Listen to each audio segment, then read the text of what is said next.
네, 북한이 북미 정상회담 재검토를 시사하며 강경 노선으로 돌아서자 미국에서는 북미 회담 개최와 성과에 대한 회의론이 나오고 있습니다.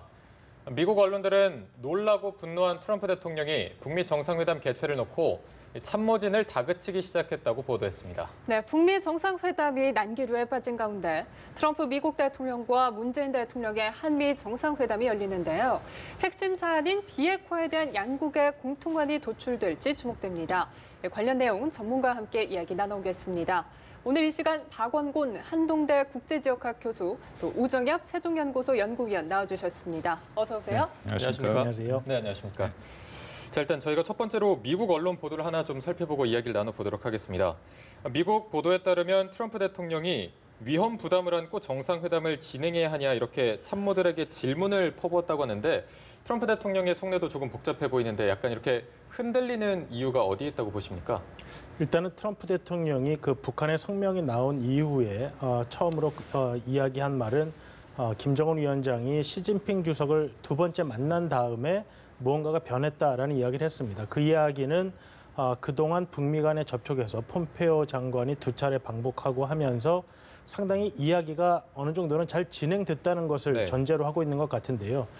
그 상황에서 갑자기 별다른 요인이 없는데 북한의 입장이 변하게 되면서 과연 북한의 진위가 어디에 있느냐 이런 부분에 대해서 다시 한번 회의를 갖기 시작한 것 같습니다. 왜냐하면 폼페오 대통령이 저번에 두 번째 방북 이후에 이런 언론을 상대로 이야기한 것을 보면 굉장히 긍정적인 메시지를 담은 이야기들을 많이 했었는데요. 네네. 그 분위기가 갑자기 며칠 사이에 다시 북한의 성명전이 나오면서 트럼프 대통령이 과연 북한이 회담을 원하는 건지, 그다음에 비핵화를 진정으로 할 의향이 있는 건지 이러한 기본적인 물음조차 지금 답변을 못 얻고 있는 그런 상태라고 생각을 하고 있는 것 같습니다. 네, 어쨌든 이게 트럼프 대통령이 위험 부담을 안고 진행해야 하냐 이렇게 했거든요. 여기서 위험 부담이 정확히 어떤 거를 지칭하는 걸까요?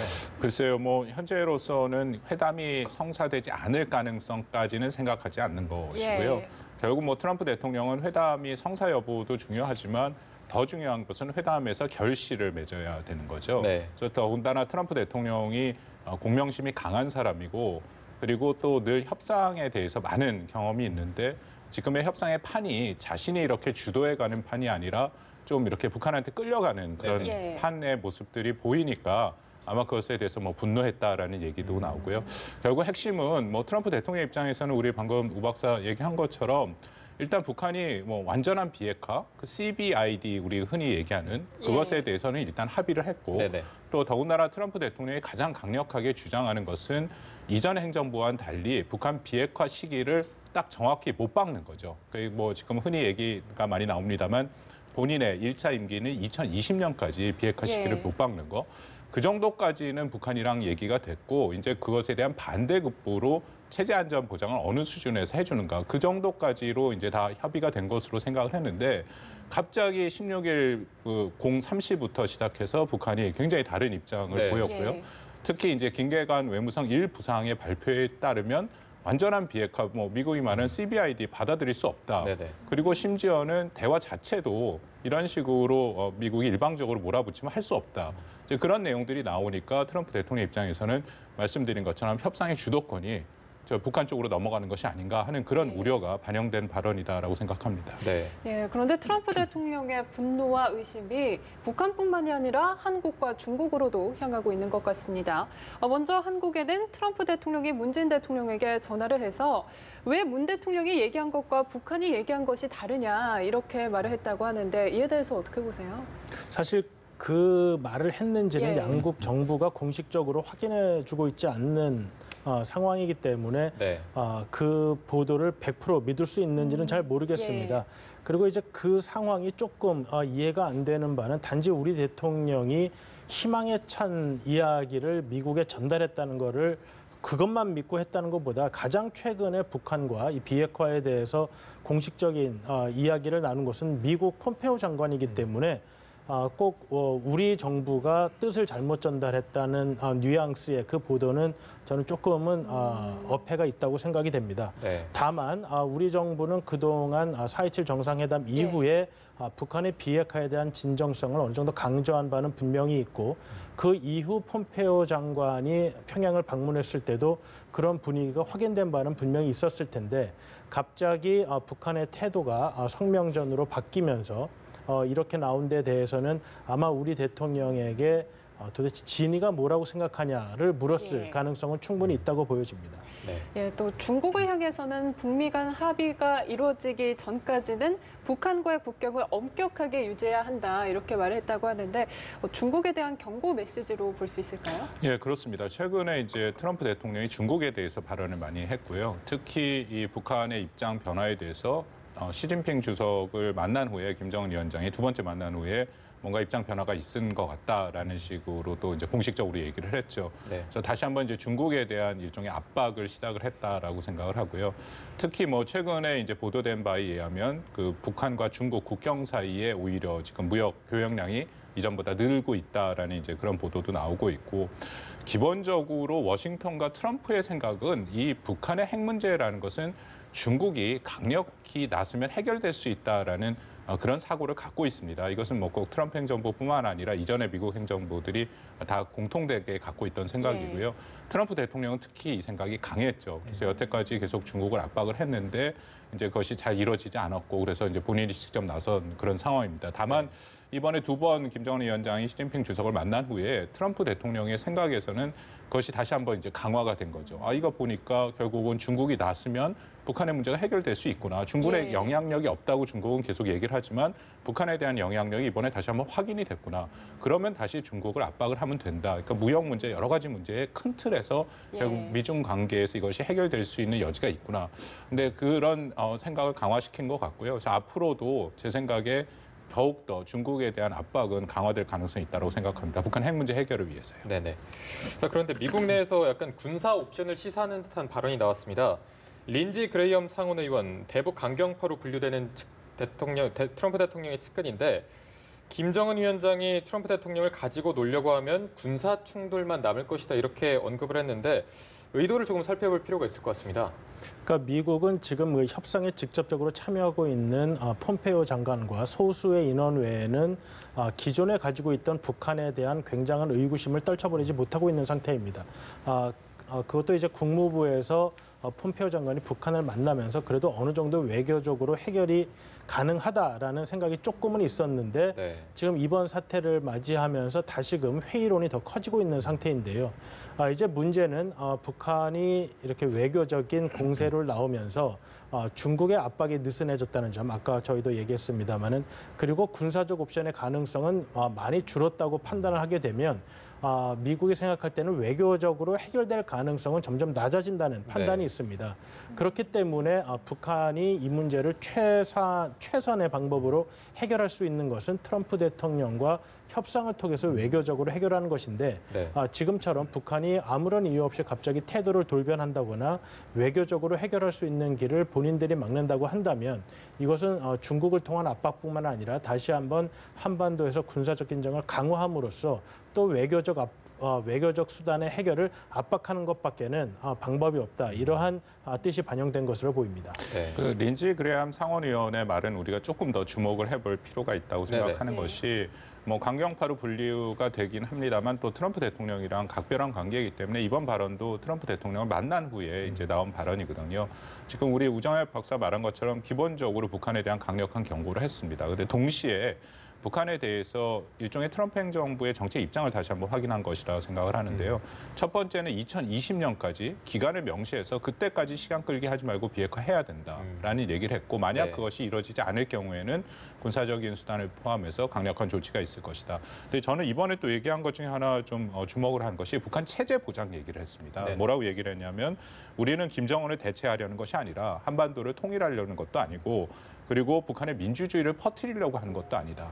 그러니까 이것은 지금 뭐 트럼프 대통령도 얘기한 같은 연장선상에 있다고 생각하는데 북한에 대한 체제 안전 보장을 해주겠다. 결국은 체제 정권 교체.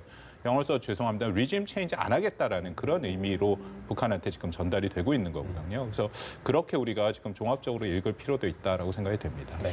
예, 뭐 이런 가운데 문재인 대통령과 트럼프 미국 대통령이 한미 정상회담을 갖습니다. 두 정상은 도보다리 대화 같은 이제 단독 회담도 가질 예정이라고 하는데요. 여기서 미국이 뭐 체제 보장을 해주면서 북한에 대한 이제 비핵화 조건을 낮출지 또 문재인 대통령이 어떤 중재자 역할을 할지도 궁금해지는데 한미 정상이 어떤 비핵화 방법론을 내놓게 될까요? 이번 한미 정상회담을 통해서 공식적으로 비핵화에 대한 방법을 발표할 가능성은 매우 낮습니다. 예. 지금 이루어지고 있는 북미 간의 협의는 만약에 예정대로 열리게 된다면 6월 12일에 트럼프 대통령과 김정은 위원장의 결단이 내리는 그런 모습을 통해서 발표될 것이기 때문에 그 전에 어떤 구체적인 방법론이 외부에 먼저 나올 가능성은 상당히 적습니다. 그리고 지금 미국이 공식적으로 북한의 비핵화 방법론에 대해서 아직 이야기한 적은 없습니다. 물론 정부 관계자들이 존 볼튼 보좌관 같은 경우는 리비아식이란 방법을 얘기도 했고 예. 또 수잔 선튼 국무부 아태차관보 대행은 좀 단계적 해법을 좀 제시한 바도 있습니다만은 그것이 아직까지 미국의 공식적인 정책이라고 보기는 어렵습니다. 물론 북미 간에 어떠한 방법론을 이야기했는지 아직 저희는 알기 어렵고 또한 우리는 북한이 단계적 동시적 해법을 주장한다고 생각하지만 그건 역시 중국을 통해서 나온 이야기지 북한은 아직까지 비핵화를 하겠다고 이야기한 적도 없고 그렇기 네. 때문에 비핵화의 방법론이 자기네들은 어떤 것을 선호한다라고 얘기한 적도 없습니다.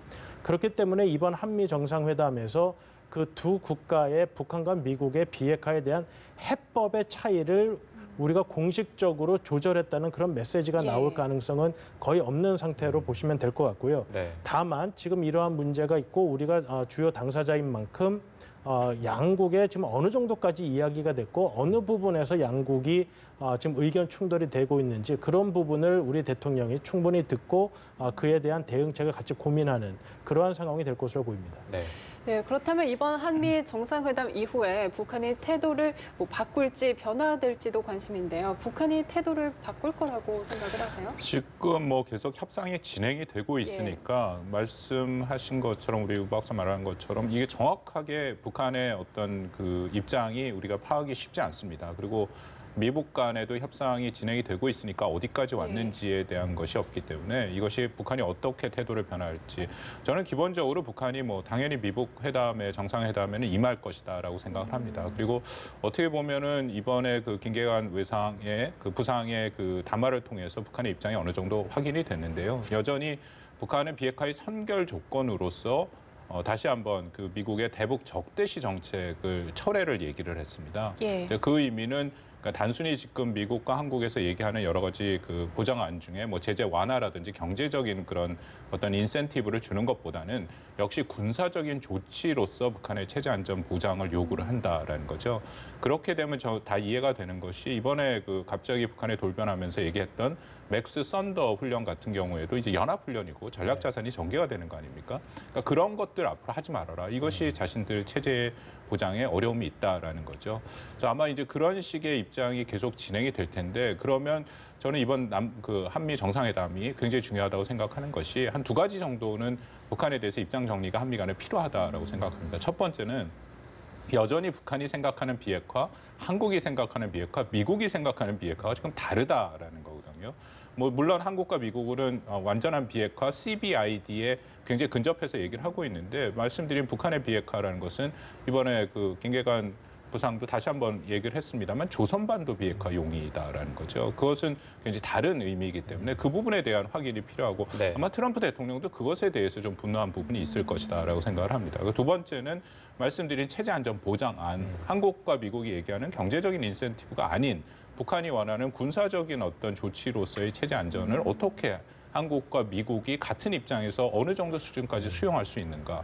저는 결국 그 두 가지가 가장 핵심적인 관건이 되지 않을까 생각합니다. 네.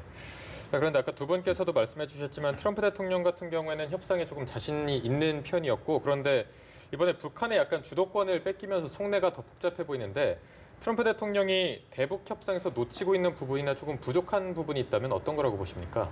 트럼프 대통령이 김정은이 제안한 미국과 북한의 정상회담을 때문에 덥석 받으면서 이제 미국 이제 워싱턴에서 이뤘던 우려는 이제 크게 두 가지입니다. 하나는 이번에 그 워싱턴 포스트 기사도 그 같은 점을 지적을 했는데요. 하나는 트럼프 대통령이 이 부분에 대해서 경험과 지식이 많이 부족하다는 점입니다. 김정은의 경우에는 이 비핵화 핵무기와 예. 관련 부분이 본인의 사활이 걸린 문제이기 네네. 때문에 모든 것을 쏟아붓고 있지만 트럼프 대통령은 본인이 가지고 있는 많은 일 중에 일부분에 불과하기 때문에 그만큼 네. 시간을 쏟을 수도 없고 그 트럼프 대통령의 배경상 이 외교안보에 대한 식견이 떨어질 수밖에 없습니다. 그리고 또 하나 우려는 본인의 개인적 정치적인 문제가 많이 개입되고 있다는 상황입니다. 이것이 단순히 외교안보적인 측면에서 접근하는 것뿐만 아니라 본인이 지금 국내 정치적으로 가지고 있는 많은 요인 그리고 이제 뭐 노벨상 얘기도 나오고 있지만은 예. 개인의 그러한 욕구적인 부분이 또 있기 때문에 네. 그러한 두 가지가 겹쳐지면서 이것이 온전한 협상이 아니라 오히려 협상력을 미국에 가지고 있는 협상력을 떨어뜨리는 쪽으로 갈 수 있다는 우려가 많이 나오고 있는 상황입니다. 네. 예, 그렇군요. 마지막 질문을 드리자면 북한이 풍계리 핵실험장 폐기 행사를 취재할 남측 언론인을 결국에는 끝내 접수하지 않았습니다. 이를 어떻게 해석해야 할까요? 글쎄요, 결국 16일 00시 30분부터 시작된 북한의 완관 입장 변화의 연장선상에서 있다라고 하는데 아직까지는 뭐 아주 일말의 가능성은 남아 있습니다. 예. 북한이 지금이라도 받아들인다면은 갈 가능성이 있는데 아마 오늘 오전 정도가 아마 그 한계가 있지 않을까. 근데 지금 기상의 그 날씨 기상을 보니까 예. 24일이나 5일 정도까지도 얘기를 하더라고요. 네네. 그래서 뭐 일말의 기대는 아직 버릴 수는 없다고 생각합니다만 현재로서는 좀 힘들어진 것 같고요. 그리고 기본적으로 이제 북한의 태도 변화를 우리가 읽어야 되는 부분이 있지 않습니까? 북한이 왜 갑자기 고위급 회담을 일방적으로 중지를 했고 그것도 뭐 말씀드린 맥스 선더란 연합훈련이라든지 태용화 공사는 이미 북한의 고위급 회담을 중지하기로 발표하기 전에 이미 다 행해졌던 거기 때문에 일단 수용을 했다가 갑자기 그렇게 한 부분에 대해서는 우리가 설명이 필요하다고 생각합니다.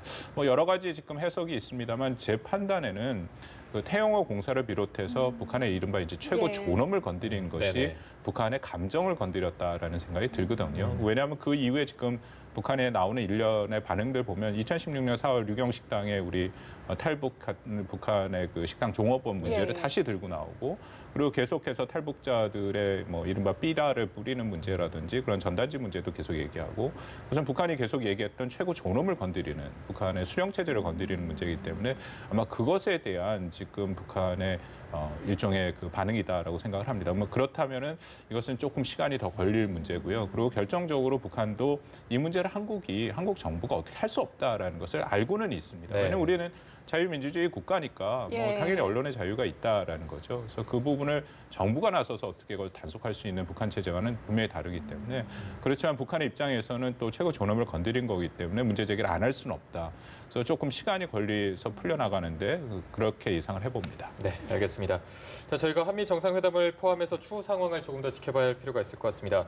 오늘 박원곤 한동대 국제지역학 교수 그리고 우정엽 세종연구소 연구위원과 함께했습니다. 오늘 고맙습니다. 네.